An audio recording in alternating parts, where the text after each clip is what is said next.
Good morning, and welcome to your business in digital. How are you guys doing? Happy Memorial Day for those of you in the US celebrating Memorial Day. For those of you in other countries partying. We're getting our holiday tomorrow. Oh yeah. We- What holidays in Trinidad? yes, tomorrow is Indian Arrival Day. Okay. Fun times, fun times. I love that.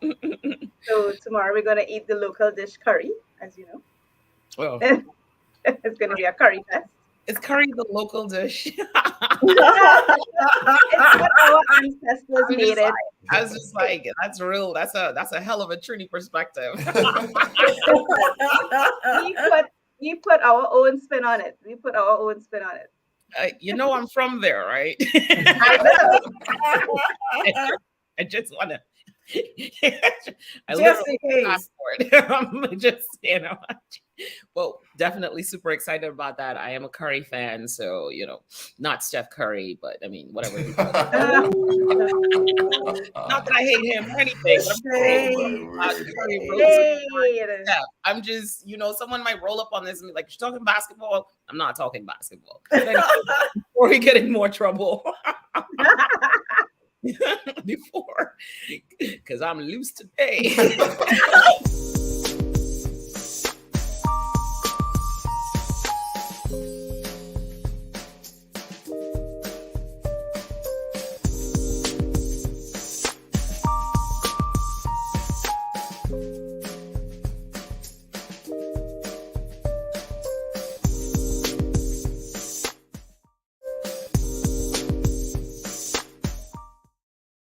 Welcome to Your Business in Digital. This is where we translate your business into digital. So we bring together all the amazing folks. We bring together finance, sales, marketing, and operations to talk about how to effectively translate your business into digital. We do this show for you. We do this show for the CMOs that are out there looking to outsource their digital. We do this show for the CFOs that are out there trying to understand more about digital and how they could better, leverage information so that they're not just signing off on the dotted line, that they're saying, hey, this is how digital impacts our business. And then we're also talking to those business owners that are looking to scale their business and take their business to the next level. That is exactly why we do this show, Your Business in Digital. So I am always excited to be here with my amazing co-hosts.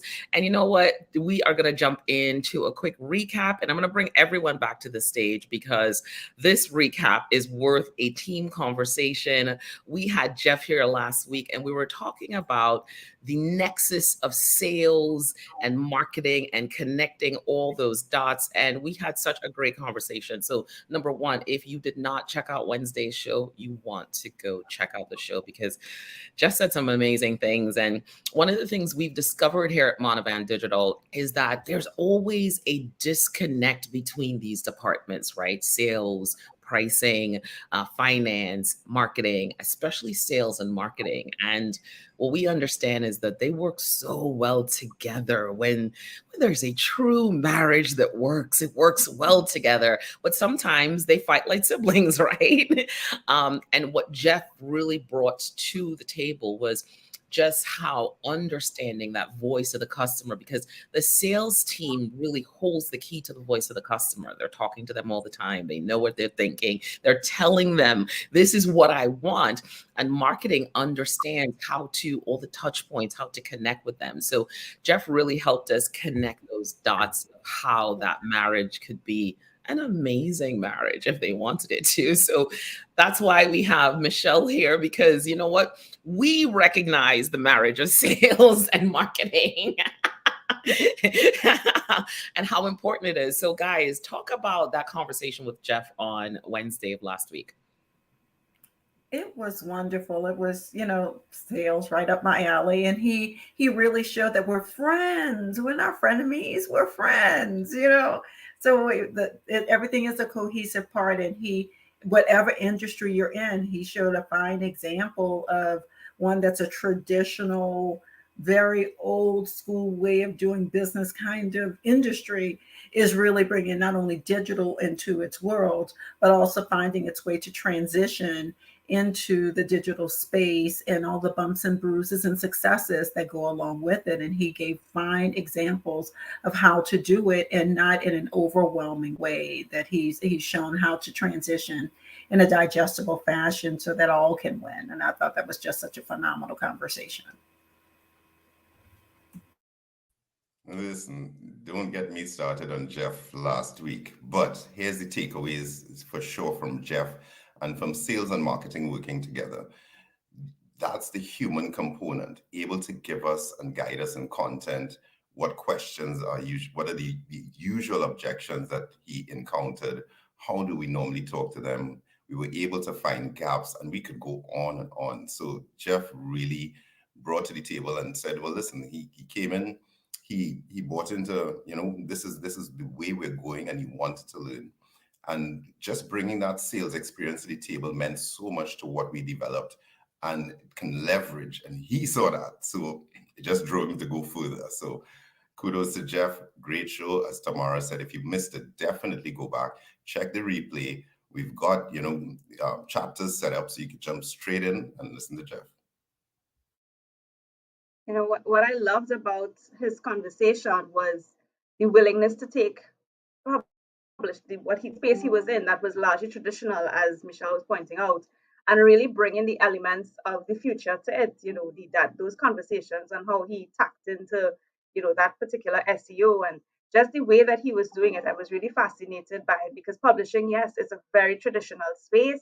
I mean, just the mere fact that physical book versus ebooks, that industry was very much impacted by technology. And I love the fact that he did embrace it. He did realize, hey, we need to change if we are to go forward.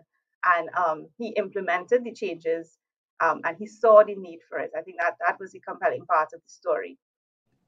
Yeah. And I think, well, what's compelling for us is that we're actually seeing the results now. So we're running a campaign we're working on the same client with Jeff, and it's crazy that the results that we're seeing, we're like, man, he really understood the assignment. He understood those people, and we were able to leverage that and really kind of make sure that we're connecting with them. We're getting people to complete the form, go through the process. And so every time we see that it's the right person, we're like, oh my God, this really works. This really works. So that's exciting. Right. And then one of the other things, Jeff talked about was AI, and how his approach and his thinking about AI in the publishing space, and just how he broke it down. Like, he considered it his sous chef. I loves that, right? It was his sous chef, and that AI does not have a soul. And, he really, he completely understands that, right? Eventually it may take over. We have a little bit of time before that. So in the meantime, just make it your sous chef. You just think about the business side. Do not think about your personal affairs. Don't think about iRobot. Don't think about it. iRobot. You know what I'm saying? Yeah, we could go down the list of shows, right? As my Roomba moves through the living room area. I have an iRobot at home. It's fine. Okay. All right. I'm having too much fun, but definitely check out the last show. It was awesome, and you will get a wealth of information from Jeff.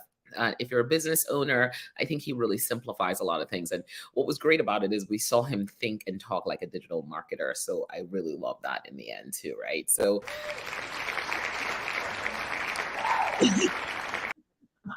all right. So moving on, because we got to move on. We're moving on to our... Nope, not yet. You have something to do that you haven't done yet. Oh man. All right. So we're not moving on. It's Monday. It's a holiday Monday. I've been out and about. There's a lot going on. Okay. So connect with us. Subscribe to YouTube. YouTube is where we're really trying to build our following. We're trying to get to 1,000+ subscribers, as well as 4,000 hours of watch time. So subscribe on YouTube. Check us out on YouTube. If YouTube is not your jam, that's all right. Check us out on LinkedIn. We broadcast this on LinkedIn, YouTube, and Facebook in the morning live. So that's where you can definitely check us out. But YouTube is our first preference. If you don't get to check us out live, it's fine. It's okay. Check us out on our podcast, wherever podcasts are found, Spotify, Apple, Amazon, and Google. So subscribe. Also, it's time for you to start telling people about them. Tell a CMO that you know that is trying to outsource. If you know a CFO who's like, I don't get this digital thing, tell him or her about this show. We will help him or her figure it out. If you know a small business or a business that is looking to scale and take their business to the next level, tell them about this show. I guarantee you this is information that they need because we help them achieve their business goals through digital marketing. And this show really puts that into perspective, right? We understand that digital can be daunting, so we want to be there to support you. And that's exactly why we do this show. It's the perfect marriage of sales and pricing, finance, marketing, and operations. All right. So that's one part. The next part is you want to understand exactly where you stand with your online presence right now. I'm sure you've been building it for a few years, right? I'm sure you're like, oh, I have a great website. I have some SEO. I have some old moving parts. But is it effective and is it helping you to achieve your business goals? If you're saying, hey, I need to make $20,000 a month, what percentage of that is coming from digital? Do you understand how much traffic is coming to your website on a monthly basis? Do you understand those numbers? Understanding the numbers are so critical to digital being effective, right? There are a lot of KPIs, but the great thing about digital is that you really get to make quick changes, quick fixes, and this quiz will help you do that. We want you to test the effectiveness of your online presence. So if you're watching on a computer, take out your phone, scan the QR code, and it'll take you to take the quiz. If you are not watching on a computer and you're checking us out later on, that's fine. It will be in the link of the YouTube show. It'll also be in the link of the podcast. Take the quiz, take the quiz, take the quiz. It tells you exactly where you are right now, and it gives you a little bit of a roadmap of some of the things you can do to really enhance that digital presence. Did I do the homework?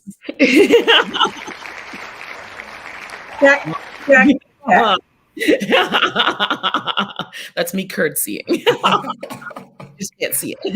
Well done, well done. And I'd also like to add to that. Oh, wow, we're To adding. all the people, because I've just understood how many people are watching.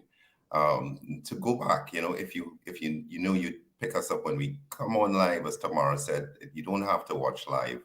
When you go back in the description, you can jump straight into the chapters. So definitely check it out once we finish with the shows, right?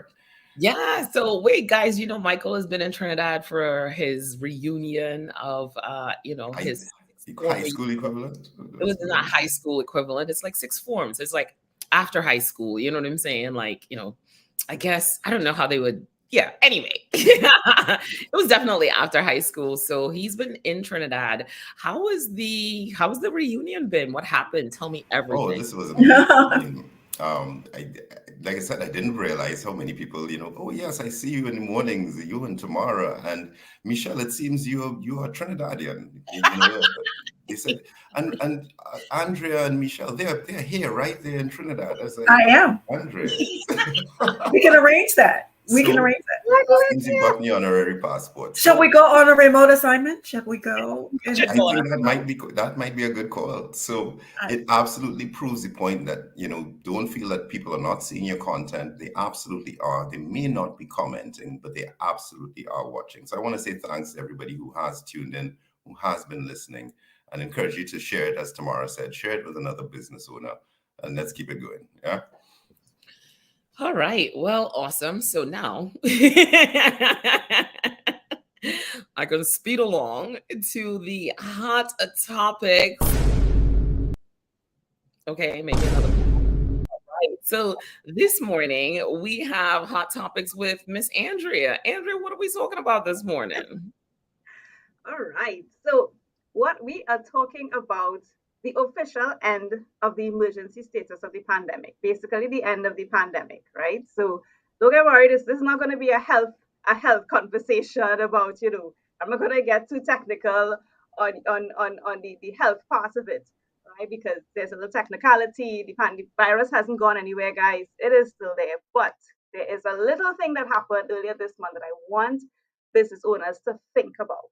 And I just narrowed it down to about 3 areas. I'll get into it. I will talk about what the official end of the emergency status of the pandemic means for a small business, right? So Unless you were living under a rock, guys, these past few years since 2020, we were living under an emergency pandemic status for COVID. And earlier this month, on May 5th, World Health Organization ended that status. Now, by this time, 3 years in since its initial declaration, life has more or less gone back to normal, right, for a lot of people. Schools are fully opened. There are no longer strict monitoring of crowding because, events such as parties and sporting events are back on. You're seeing these things happening. Workplaces are bringing employees back in. So for many, the day that the declaration was removed probably passed without much notice, unlike the day when it was declared and the entire world changed. So, am I getting my slides? Just near Go without slides, free vibe. without slides. Okay, great. Cool. All right. So why should we even be concerned about it, right? Why do we even be concerned about the emergency status ending, seeing that it passed with such little fanfare? Why should we even be concerned? Well, if you recall, the pandemic actually saw the rise and the fall of small businesses. Some businesses thrived under the new dynamic. And if you were able to pivot and change your existing business model, you were able to make it through. Then you had new businesses like delivery apps and virtual service providers exploded on the scene. But for some existing businesses, they never recovered and closed up shop. So that was the impact of the pandemic itself. There was this big rise and there was actually a fall as well. So just like the declaration had an impact on small business, I wanted to understand, well, does the removal of it have an impact as well? Is there anything that a small business owner should think about when that piece of paper got signed or those words came out from World Health Organization? What should a business owner be thinking about? So, what does it mean for a small business? So, I've narrowed it down to 3 areas that I think are worth mentioning. We're going to talk about consumer behavior, the business model, and the new economic reality. So, what are we talking about? And I just really want business owners to provoke the thoughts, right? This conversation is more like just provoke the thought to think about if this is going to mean something to you.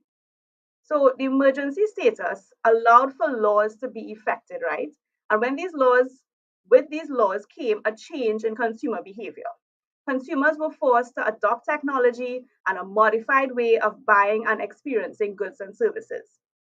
With the removal of the status now, restrictions and precautions being removed as well, this can mean a regress back to pre-pandemic behaviors, meaning you will be allowed to because now there's no protection under the law that says that you have to do certain things.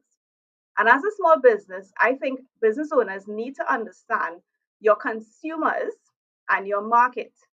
After learning a behavior for 3 years, do you expect your consumers to go back? So I want business owners to understand the impact. So the impact of the removal of the declaration is your consumer may want to go back to the pre-pandemic behaviors, or they may not. But the point is, have a look at what it could mean for your consumer behavior. Are they going to stay with the learned behavior that was basically forced upon them because of the laws that were passed, or are you going to start seeing a shift that your consumers are going to start demanding that you go back, right? Which leads to the second point of your business model.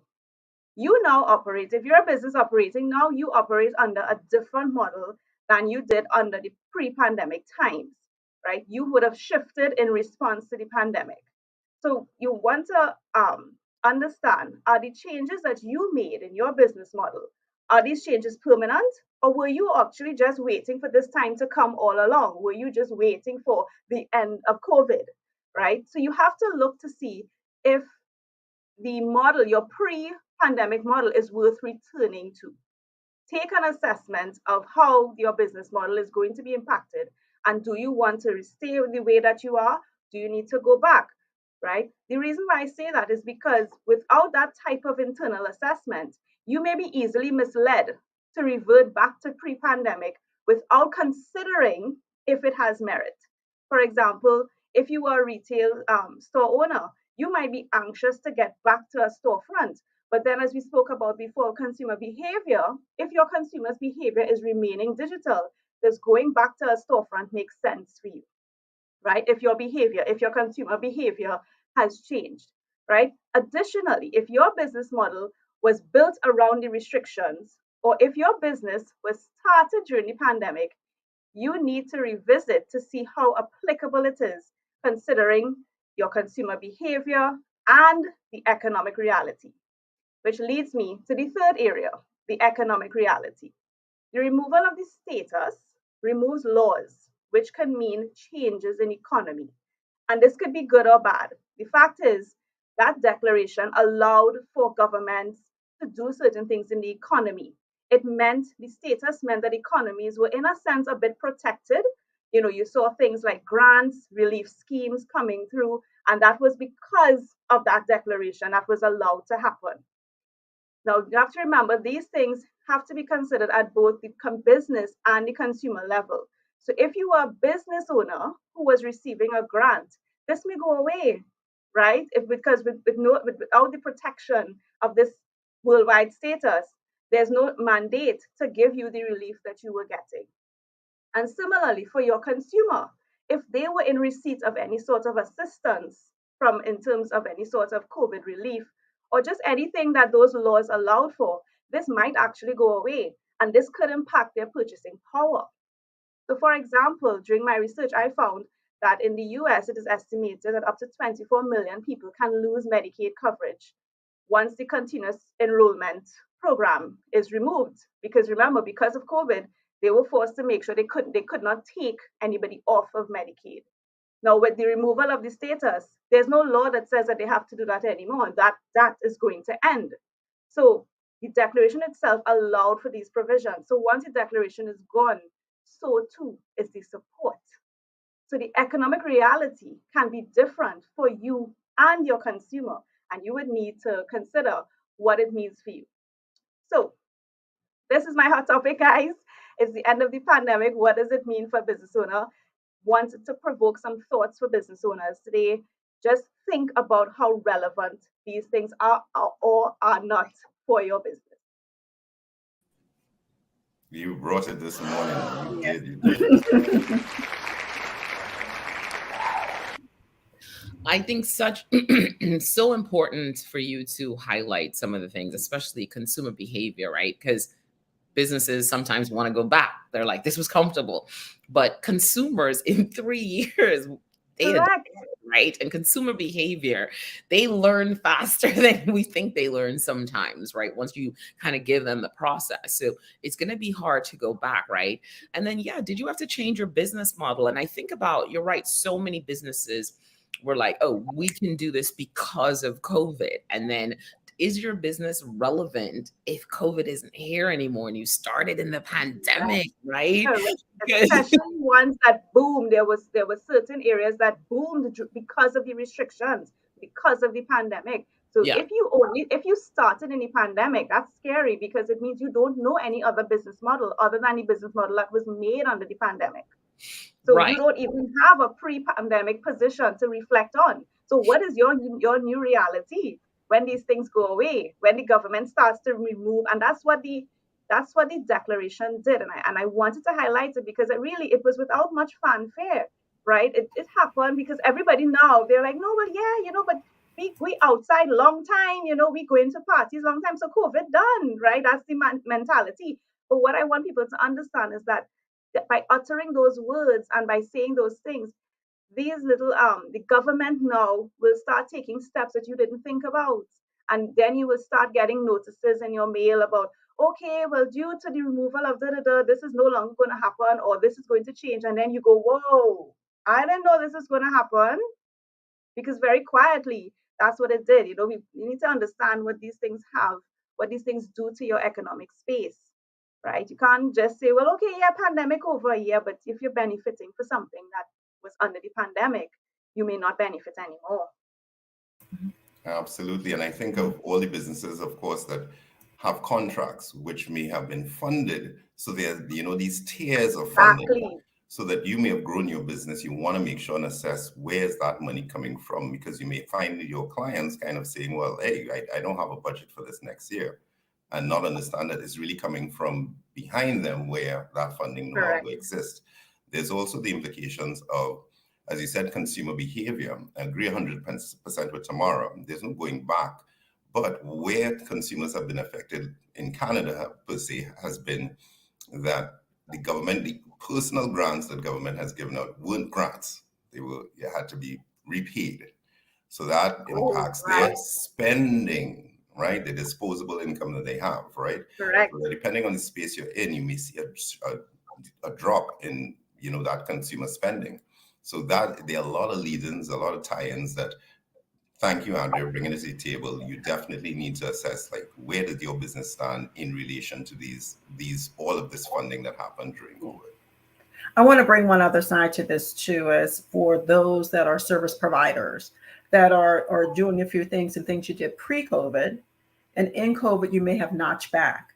But now we're in the post-COVID world, and there are some service components that your consumers are looking for you to enact and put back in place again. And there are, and I'll use hospitality as one of those places. If you've been in any hotel, instead of having servicing for your room done every day, there are a number of brands, some of them that notch back to every other day or every 3 days. And as time has gone along, prices for those rooms have increased along with your airfares if you haven't paid attention to that. And so many were very understanding in the COVID world, one, because you didn't want anybody in your room. Let's start there.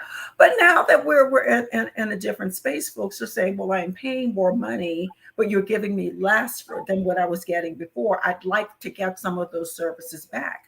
And so those are things, if you're in the service industry, where those were things that you have now taken that money and moved that down to the bottom line along with that increased price point, are you now going to be at a disadvantage because your competition may be inserting those back into the space as not just a service offering, but as part of the experience, to keep the clients coming back and warranting the price that's being placed forward.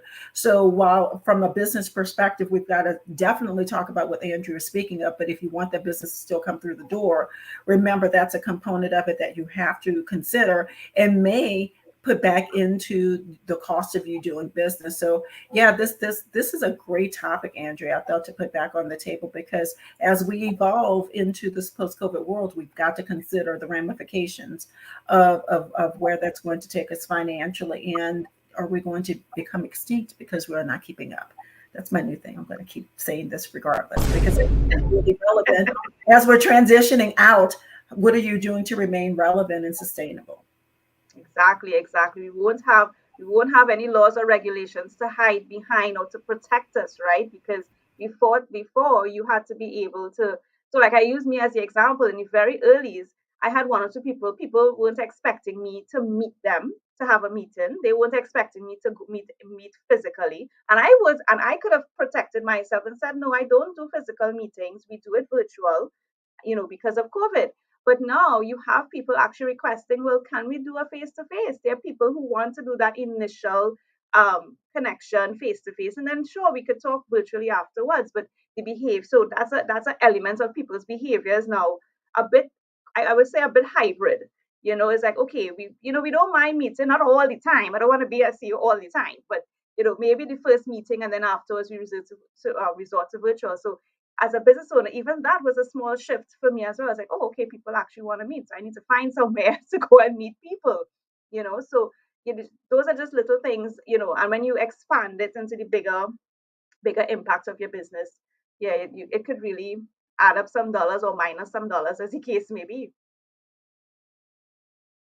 Such a great topic. Thank you so much, Andrew. You're welcome. That was a good one. Definitely. We definitely enjoyed that. And a lot of food for thought for you businesses out there, really thinking about, man, post-pandemic, it's official. It was official May 5th. You're right. Not a lot of fanfare. So you want to consider, how does that impact your business? But yeah, this was, Andrea, you were bringing the hot topics, girl. I have to tell you. Super excited about that. So, all right. So we're moving on to our other segment. We'll be on the like segment where we get to talk about things, beyond the likes and follows. And today, guess what we're talking about, guys? Choosing the right digital marketing partner and key considerations for businesses that are considering digital marketing and considering the right partner. Oh, you know. We talk about it, so we had to do it. We talk about it a lot. We had Eric come through and talk specifically about SEO, but we really want to jump in and talk a little bit about outsourcing your digital marketing efforts. And digital marketing is a staple, right? So a lot of people leaned into it during COVID, but we've been doing this now for over 5 years. I've been doing it for, well, if I tell you how long, then I'll have to kill everybody, right? Because then I'll tell you my age and all the things. And let's just say I'm younger than Michael. That's all that matters. But I've been doing digital marketing for quite some time. Shady. For big brands like St. Jude Children's Research Hospital, big brands like Hilton Worldwide, big brands that is now like Amadeus. So a lot of big brands. And starting Monovan Digital, was important because we understood that a lot of businesses were missing that element of driving revenue through their digital marketing efforts. They found themselves in that place of social media, likes, follows, and we really wanted to take people beyond that, right? And it's to go beyond the likes. So today we're talking about outsourcing and what that looks like. So, we like to do things in sevens because I don't know, it just makes me feel comfortable. I don't even know why I do the sevens at this point. I'm like, it's not seven. Or actually today, Nia was like, you only gave me 6. I'm like, I'll find a 7th. I promise you. So as a business, should you outsource your digital marketing? Yes. You know why? Number one, digital marketing requires a high level of skill and experience and knowledge to really get the job done. You cannot hire your niece who is on social media. You cannot hire your friend's daughter who does posting. When you hear digital marketing, you cannot just hear social media because that's one side of it. When we talk digital marketing, we're talking your full infrastructure. We're talking about, is your website ready? What about your email marketing? Are those emails set up for you? We're talking all the parts, right? Understanding where you should be. Do you really need to be on Instagram, or is LinkedIn your place? What's happening on YouTube? What's happening with search? So that's what we're talking about, right? So should you outsource it? Absolutely. Should you outsource your marketing? If you are looking for experts to get the job done, you should absolutely do it. The other thing you should consider when you should consider it is when you are looking for a new perspective on your current marketing efforts. And this is where we really get to do this is the most fun we have when we do our client assessments. When people come in and they give us their current online presence and we assess that online presence, what we get to give them is that fresh perspective, because there are times they're doing a great job and they're getting to that, they're getting to that initial place, but we can help take it further by looking at things that they may not have considered, right? They may not have considered that, hey, let's try to just increase your click-through rate by 2%. That can change the game in your numbers. So we can find those, as a digital marketing agency, we can find those little areas that really allow us to dig into the numbers and help you to optimize. Because I always like to say that digital marketing works when you get to that place of true optimization. So should you outsource your digital marketing efforts? Absolutely. If you're looking for an expert, if you need a fresh perspective, those are the reasons you should absolutely outsource your digital marketing. Thoughts, guys? I'm all about that because, we have a saying, and I have a saying with a number of things in my world, but it is not my center of greatness and not my superpower. Right. It is mine sits in sales and in pricing. And why would I slow my progress down by trying to learn and upskill in a place that I'll be mediocre at best? And it's going to take away from other things moving that business forward. So engage, I think it's best, and not just because we're in this space, but to move your business forward, to bring in people who can help you to escalate and move your business to the place that it needs to be exponentially versus slowing it down by trying to upskill and be, a generalist versus being a specialist in your area and allowing those that are, laser focused on it to come in and advise you and move your business forward in that manner that you need it to be. Stay in your center of power, in your greatness, and allow, the experts to be experts and move your business.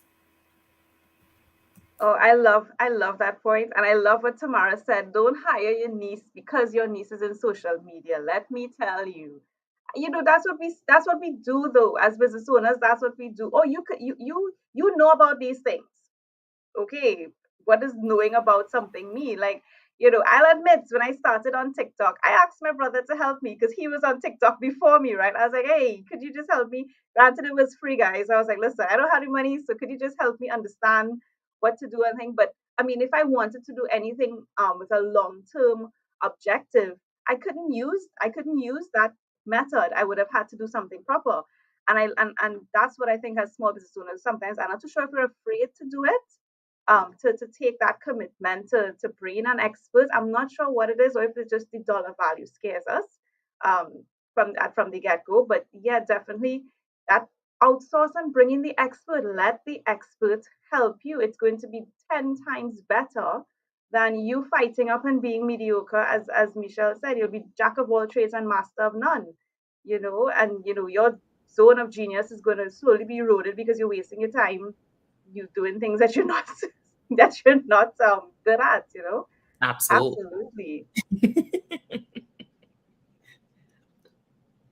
And I think it's going to cost you more in the long run. You think you're saving money. You're not. You can't, learn in the university of the YouTube to get this in. And while it will help to educate you, but to be exponentially greater and to escalate the business and to move it to the place of revenue where you've dictated it needs to be, you're slowing down the progress. Agreed, 100%. All right. So the next question, what should you look for in a marketing agency? So I like to break it down into 3 quick things, right? You want to look for experience, you want to look for a customized approach, and you want to look for results. You want to look for a marketing agency that has the experience, that's worked with clients before, that understands how to work with clients, that understands digital marketing, that may have a show where they talk about digital marketing all the time and bring on clients to talk about how good they're doing, right? So you want to understand that the experience is there. You want to understand that someone may have over 20 years of digital marketing experience, and then they talk to a CFO consistently, they talk to a sales and marketing specialist consistently, and they also connect the operations pieces to it. Exactly what we do here at this show. You want to really look at the expertise. You want to look at a customized approach, because I hear it all the time. My business is special. My business is, well, I hear people say their business is their baby. You kind of know how I feel about that. It's not your baby, but your business is special. Your business has those one-of-a-kind features, right? It has your Lanny app, right? As Michelle likes to say. So we want to make sure that you have a customized approach that's specific for your business. The other thing is you want to drive results. And I keep going back to the fact that we want to drive results and we want to go way beyond the likes. Why it's important to drive results? Because digital marketing does that. It's different from traditional marketing where you'd put up a billboard and be like, I think we got these many impressions because people drove by on the highway. The minute you put something up in the digital landscape, you get to track it with metrics, you get to track it through KPIs, you get to understand the numbers, you get to understand is it accomplishing my goal? So you want to work with a marketing agency that provides results, and you want them to also educate you on the results. One of the things we spend time doing with our clients is really educating them on why these are the results, why this is the strategy. And after about 3 or 4 months of working with us, they come back and the questions they start to ask, we're like, oh gosh, we taught them too much. But it's a good thing because they're having smart business conversations around digital, and they're not talking likes and follows anymore. They're talking money in the bank. They're talking the way they would with their offline strategies. So it's really important that you have the expertise, a customized approach, and results. All right, I'm gonna let you guys jump in And there. I'm going to say you should hit that applause button because I'm going to lean into that customized approach. Every business, yep, yes, absolutely, yes, please. Every business is different. And definitely, when you're working with a marketing agency, they should be taking an approach that's tailored to your business, tailored to your customers, tailored to your audience. And that takes a minute to understand.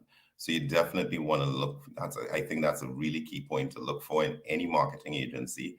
There's a lot that we are bombarded with, especially over the last 3 years of, drive more leads, get more sales.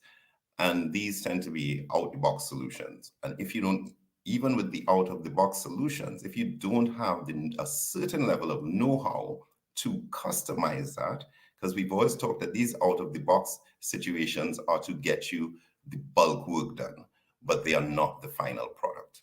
So you've got to lean in and you've got to get that customized approach. Every business has its own voice, just as the four of us have our own voice, just as every listener has their own voice. So that customized approach, very, very, very much important. And of course, it's all about the results. Monovan here, it's all about the results. So if you have some clear goals, here's a good time to outsource. And the last point I'll put in is, where are you in your business? What stage are you? Yes, you may be growing toward having an internal marketing team, but more likely you're coming from a place of you were trying to manage it yourself, and you're probably feeling overwhelmed at this point. So that's a key indicator that it's not your bag of tricks. That's not your core competency. It's time to look at outsourcing. Time to look at outsourcing. There you go. Oof. All right. Question number 3, what to expect from your digital marketing agency. So we talked about the results, right? You should absolutely expect results. But what you should expect is a strategic approach. And what does that mean? You need a digital strategy. Digital marketing does not happen without a strategy. And that strategy really connects the dots back to your goals, right? What are the goals? I'm trying to increase revenue by X amount. I'm trying to increase leads by X amount. The strategy should connect back to increasing revenue or increasing leads. So you absolutely need a strategic approach. The other thing you need is clear communication from that agency. I say it all the time. Digital marketing can be super daunting. There's so many KPIs. There's so many buzzwords. When I talk to my marketing friends, I'm like, what? Oh, okay. Yeah, this buzzword, this. When I talk to my clients, there are no buzzwords. We simplify things, ROI, money in the bank, the things that matter to them. And we show, hey, here's how we connect those dots. Clear communication along with education is something that you want from your marketing agency, because you have goals. You're coming in the door saying, these are the things that we are trying to accomplish. And can that agency provide that for you? That's important. You don't want all the bells and whistles. When you walk in and you say digital marketing, if there is a over focus on social media, run away. Okay. You really want them to be thinking about your structure, your analytics, all the things. Social media is one piece of the pie, but you should expect a digital strategy, a strategic approach to your marketing efforts, considering all your channels and platforms, considering your website, considering your data points. That's what you're looking for. That's what you should expect from your digital marketing agency. You are preaching today. I mean, I tell you, you don't know what you had this weekend, but girl, just keep it preaching. I think what I really like about what you said too is the communication component is really important, and translating. You're translating and providing a translation table without the acronyms and without the explanation, so that there's a secure place, and the person that you're, as the owner that's hiring someone to come into your space, can they talk your talk? Can they allow themselves to be showing up as an expert, but not making you feel inferior? Are you have in a space that there's a vibe? I don't know any other way to say it, in that or you almost want to get to a place where you're completing the thought sentence together. So to really make sure that you're understanding that you are on the same page at all times. You're bringing knowledge of what you need for your business to the table, and they're saying, okay, I've got you. Here's how we're going to make this a reality and show you that way and show you that path. And if you're not feeling that vibe, then there's a concern, but you won't feel that with Monovan, because, we go out of the way to make sure that does happen. But those are the things that Monovan shows up and out in this space, when we're all here, three companies talking about these things, that's the thing that we're putting forward so that you can feel comfortable in translating this foreign language to you in a way that you can understand and feel comfortable to move forward. And that's what you want in your business as you're trying to hire a digital agency to come into your world.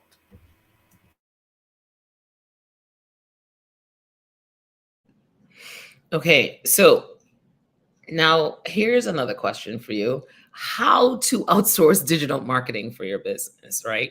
Because I'm sure it's like, well, I want to outsource, but what do I do first? How do I outsource? Am I just like, here you go? Absolutely not. So the agency cannot do it without you. And you must understand your role as a business, as a CMO, as a CFO, wherever you are in the business. You have to understand your importance in really building this relationship, right? So the first thing you want to do is define your goals. Your digital marketing goals are not different from your business goals. They must be one and the same. They must be connected. Digital is just the other part of your business. If you're doing this offline and you know your goals are, I want to increase revenue to $100,000 on a monthly basis. Well, okay, if you're getting 40,000 already from offline, how can you get the other 60 from online? Connecting with people, building leads, and maybe then taking them over to your offline process. Maybe you have a hybrid approach for your marketing. So the marketing has to connect back to those goals. So it's really important that you start off by defining your goals. You want to define your business goals, and you also want to define the working relationship. You want to define the goals for that working relationship. You want to do some research on potential agencies, right? You want to talk to their past clients. You want to get recommendations. Just like if you were interviewing for a job, they would ask you for all those things. You want to do the same thing. You want to listen to their case studies. You want to listen to them talk. You want to interview them. The other thing you want to do is you want to set a budget, okay? It is not realistic that you're going to be looking to outsource this and not have a budget in mind, especially if you're connecting it back to your business goals. If you need to move revenue to $100,000 on a monthly basis, what was your budget to do that in the first place? And consider that, right? Do I need to expand this budget? What are the things I need to do? And then again, understanding what is the work that the agency is going to do and what are the things that you need to do. To be quite honest, in the very beginning, there's heavy lifting for the business as well as the agency, because you are the expert in your business, right? We're just learning about your business. So in the beginning, the first month or so, you do the heavy lifting to give them the information, that insider information that only you have, so they can develop a customized strategy. As they continue to work with you, the agency will adapt and learn, just like AI. Learn more, but just with a soul, right? They will learn more about you and the business, and then they'll come to you and they'll make strategic recommendations to get to those goals, but you set the tone. So that is exactly how you start outsourcing to a marketing agency. I can't say, I know I'm going to pass it on to Andrea when we talk about budgeting for this venture, right? Outsourcing. But Tamara, so important, all listeners, so important that you are coming to the table with goals.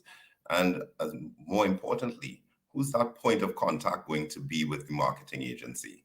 Who's going to move it forward on your end? Because as we said, this is what we like to say is a pari passu, right? It's hand in hand, so that we want to make sure that you have a clear line of communication. So even though we stress on communication, who's that point of contact within your business?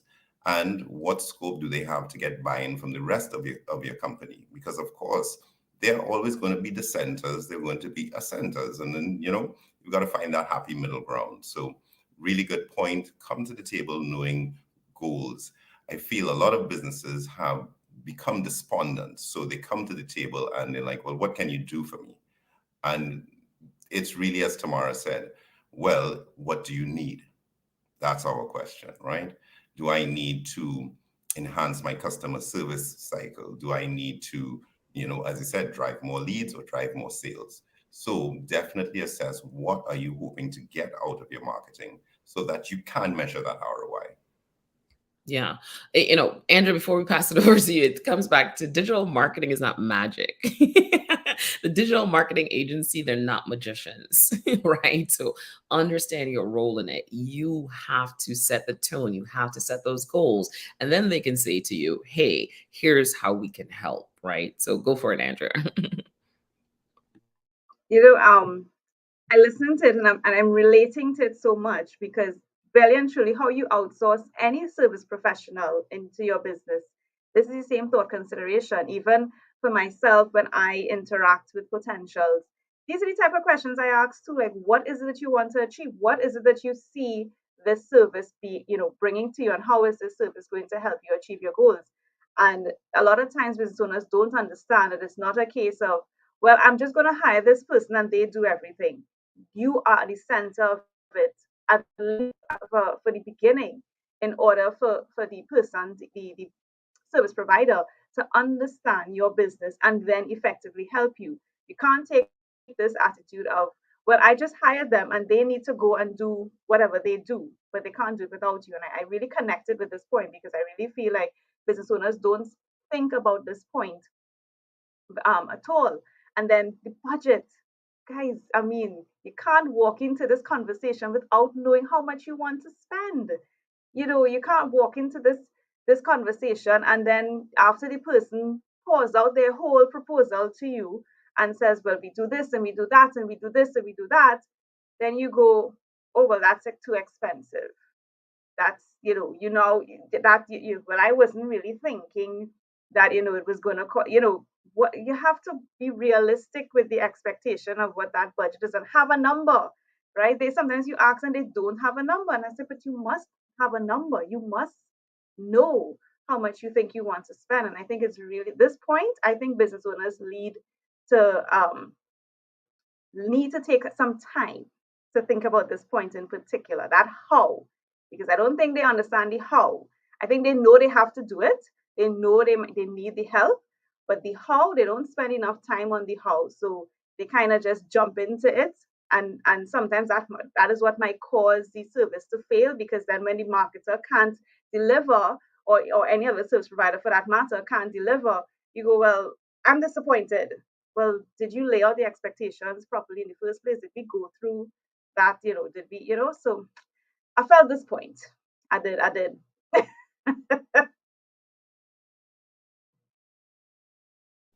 All right. So the other one is, this is a good one.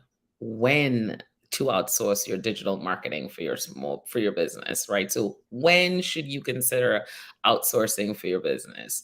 Well, when you are looking to scale your business, the minute you're looking to scale your business that's when you should really consider outsourcing, along with if this digital marketing is not your core competency. But when you're thinking about scaling your business, especially in this day and age, right? How else are you going to scale your business?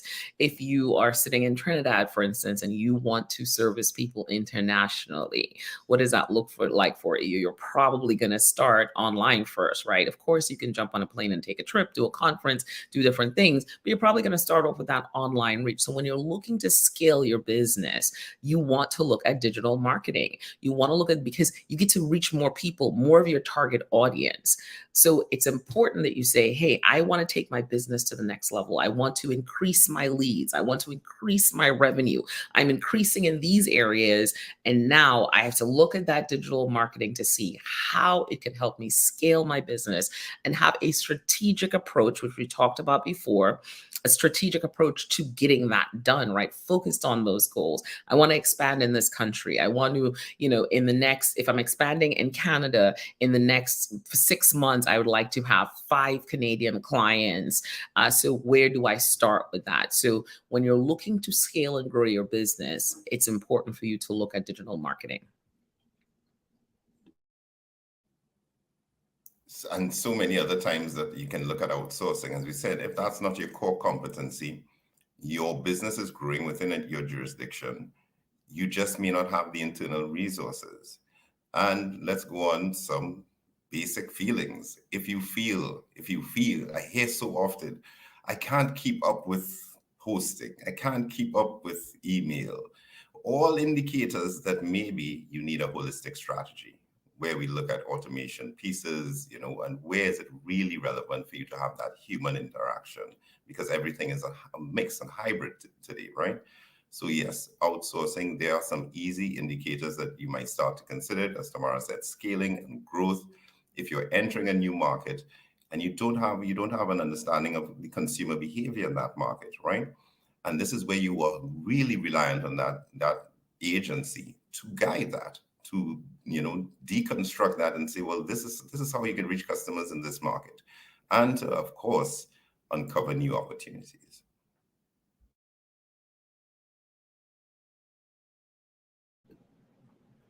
All right. So this one is a good one. So Michelle, I'm sure you've been quiet. I don't know what's happening back there. How much does outsourcing cost? Why did I move myself? I'm hitting buttons because I was just like, I can't tell you guys the price. So it costs a lot. And that's the reality of the situation. But I'm sure it'll cost you more if you don't get it done in the long run, right? So it really depends. It depends on what you're trying to accomplish. Digital marketing has there are a few things that have to happen for it, especially in the beginning. It may cost more to get you set up. So if you haven't had a website redone since, I don't know, 1990, you may need to have a website built out for you. In the beginning, you may need to have all your auto emails set up. You may have to build out that infrastructure. So that could be costly. But the thing about digital is over time, very quickly, it starts to perform. So you get to see the ROI. So I know Michelle says this all the time. You have to kind of get past the cost and look at the investment. The other thing too is that if you continue to do this yourself and this is not your area of expertise, what happens is that you actually spend more money in the long run. So there are some upfront costs that happen, but very quickly you get to see that return on investment quickly with digital. And again, you will spend more money in the long run if this is not your area of expertise. So Michelle, I'm going to kick that over to you because I'm sure you got some stuff to say. I always have lots to say. That's part of my middle child problem that I have often, is that I have lots to say. But this one is a hot button for me. I'll be candid. When I'm working with my clients and we're developing pricing and looking at strategy, we literally look at their investment, what's their line items and their recurring expense and their cost. What's that investment? And I when I'm speaking with them, that's part of the language that I use. It's what is that digital investment that you have to move your business forward, and it is not a one-time cost. As we look at things and we slide as recurring or one-time fees, these are recurring. We might move it from one place to another place, but we're maintaining that investment because as the business evolves, so should the spend, and where it's allocated should be placed as well. Because you're right, up front, it might be a bit more in one area, but as time moves along, we're moving and sliding it to a different place for it to work for you and serve you in a different manner. And that's the whole goal, because the math has got to math somehow. That's another thing that we say in this space. And it is an investment that needs to be proven out. And as we have the core components that we spoke of before, what are your goals?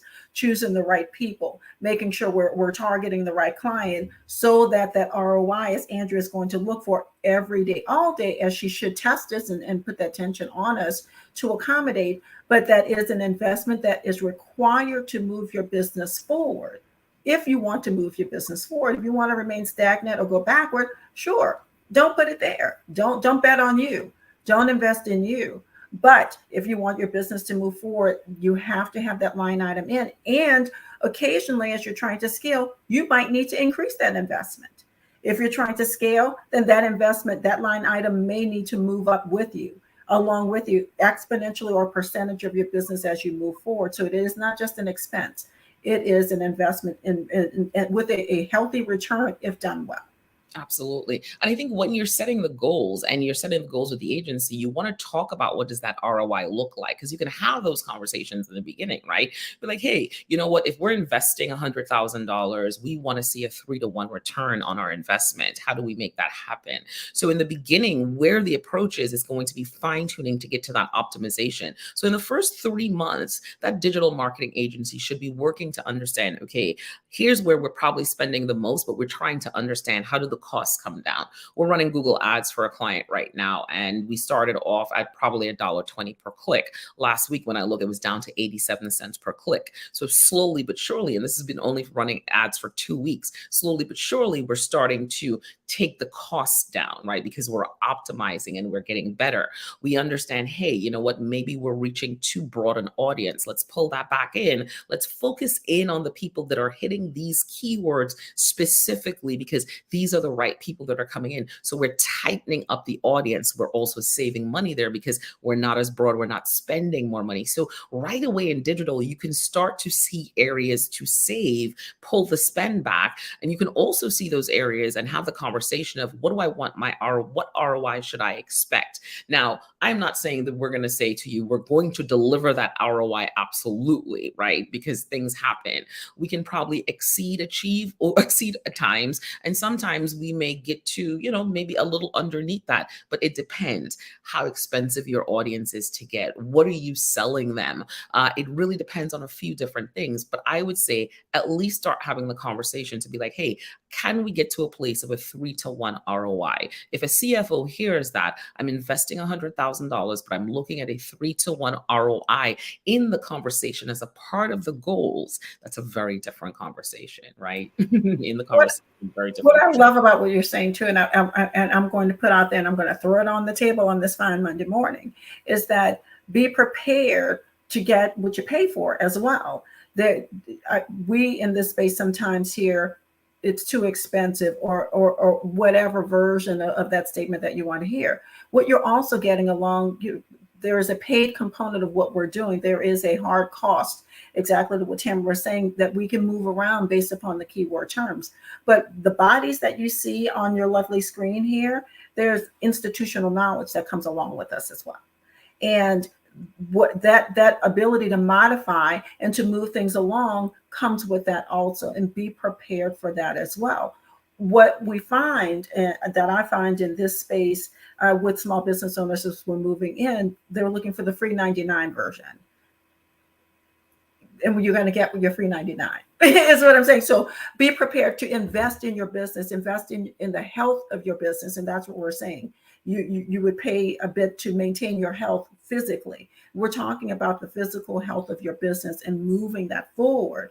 So invest in it. The return will be there. You have agencies that will throw down and say, here's what you can anticipate, but here's what we're going to help you to deliver. And if they're not willing to have that honest conversation that Tamara just threw on the table to say, here's what you can expect, what I'm going to put forward and say, put my name against, put my business against, but also here's where I'm expecting you to step up to the table and own your part of it as well, because there's an expectation on both sides of the table.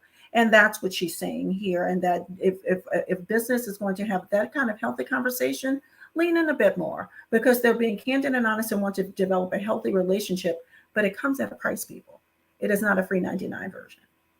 Yeah, and if you're looking for free 99, you're absolutely not looking for digital to drive your goals. You're looking for that out of the box solution. You're looking for that thing that's not customized for you, right? You're really just looking to kind of get by.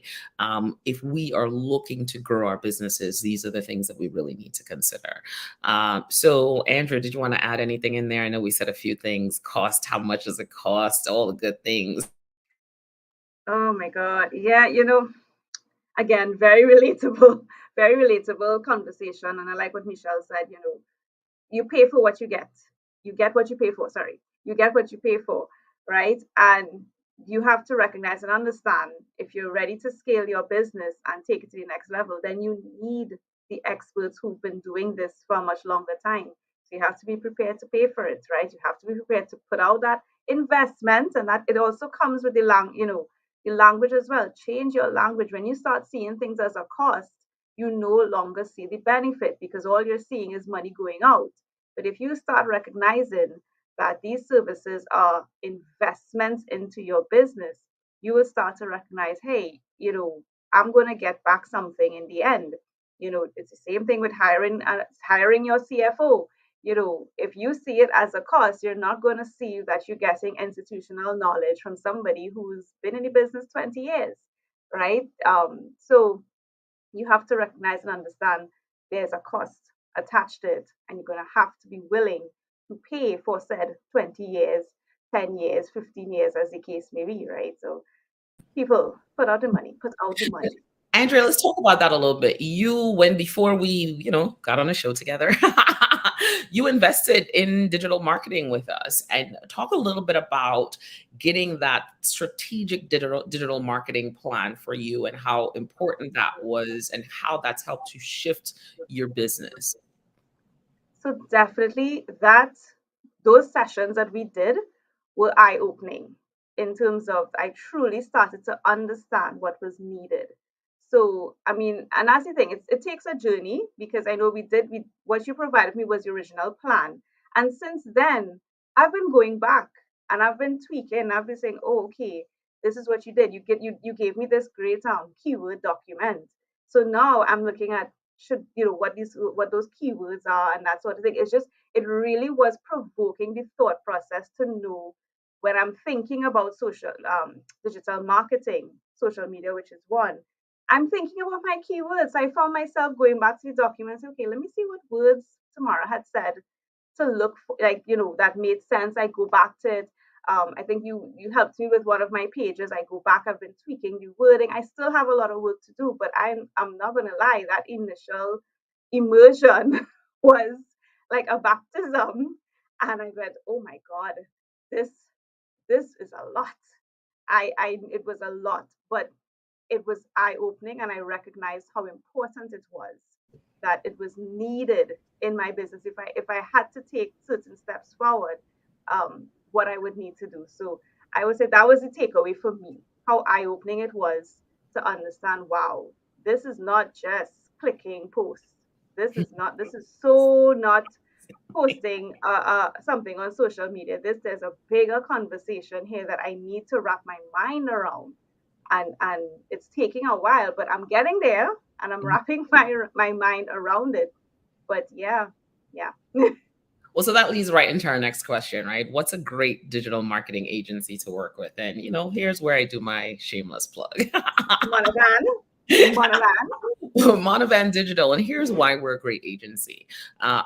We come with over 20 years of digital marketing experience. We come with probably over 20 years of small business experience, over 20 years of banking experience. Our team is really, really, really tight, and they spend time understanding your business.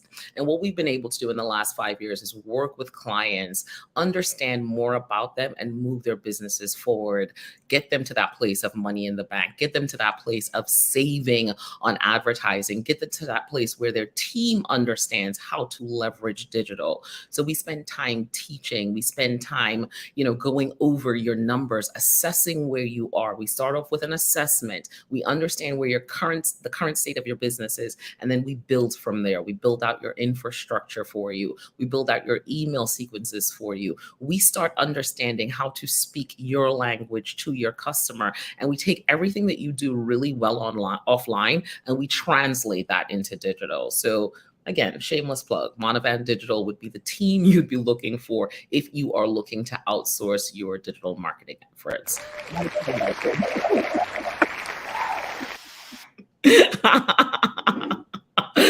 Got you in the background here. And also, we also take that time to really look at, while we say it's not a quick fix, we do look at what's the low-hanging fruit. We absolutely do think, okay, where can we show you some gains quickly, right? In terms of, this is like taking that test photo shot so that we can get in there and say, hey, well, listen, if we see some movement here, you can start to just move this along very quickly. But we are looking for you to get to that steady state where your annual marketing is handled, it's driving leads, it's driving revenue, it's helping you serve your customers better. So yes, what's a good marketing agency? I'll say it again, Monovan Digital. And on top of that, what we've done is we are now Bonavan Digital, and we've added 2 other amazing businesses on top of that, right? Lanyap Digital and our virtual CFO. So we really have all the key stakeholders who can come in and say, this is what's happening online with you right now. Here are your numbers. Here's your pricing. Here's an opportunity for better pricing strategy. Here's who the target audience is, and here's how we need to reach them online. We take all that information and we work together to really build out a strategic digital marketing plan for your business. We can teach you how to implement it. We can implement it for you. We can slap it up, flip it up, rub it down. Oh, I don't know that's a part of our thing, but I said it anyway. All right, so that's our shameless plug. I'm sure Nia's in the background like, what is happening over here? So, guys, this show was fun, but we had to talk about outsourcing because we've been talking about it for a while. So we thought it was important that we have this conversation. And of course, we will put all our links in the chat. Start off by taking the quiz. If you take the quiz, that's really the first step to working with us, because we get to know a little bit more about your business. We get to understand where you are. You get to understand where you are, and we get to come to the table and have a really solid conversation, and then move you to that place of getting an assessment. The other thing we like to do is, sometimes just do the assessment to give you that quick overview, because many times when people see this is where we are, they're like, how do I move it forward? That's usually the next question. So we are absolutely here to help you. So guys, thanks so much for being on this journey with us today. All right, here's what we want you to do. Connect with us. Connect with us on YouTube. Connect with us on LinkedIn. Connect with us where all podcasts are found. Spotify, Amazon, Apple, and Google for sure. Definitely take our quiz. If you take the quiz, scan this QR code if you're watching on your computer. If you're not watching on your computer, we'll drop the link for you on YouTube. Go take the quiz, take the quiz, take the quiz. It's going to tell you exactly where you are and give you a little bit of a roadmap of some of the things you need to get done, and opens up a great conversation for us to have with you if you're looking to outsource your digital marketing efforts. So thank you so much for joining us today. This was an awesome show. Had a lot of fun with you guys. Have an amazing Wednesday, amazing Monday. It's not even Wednesday. Have an amazing Monday, and we'll see you guys here on Wednesday. Take it easy. Bye.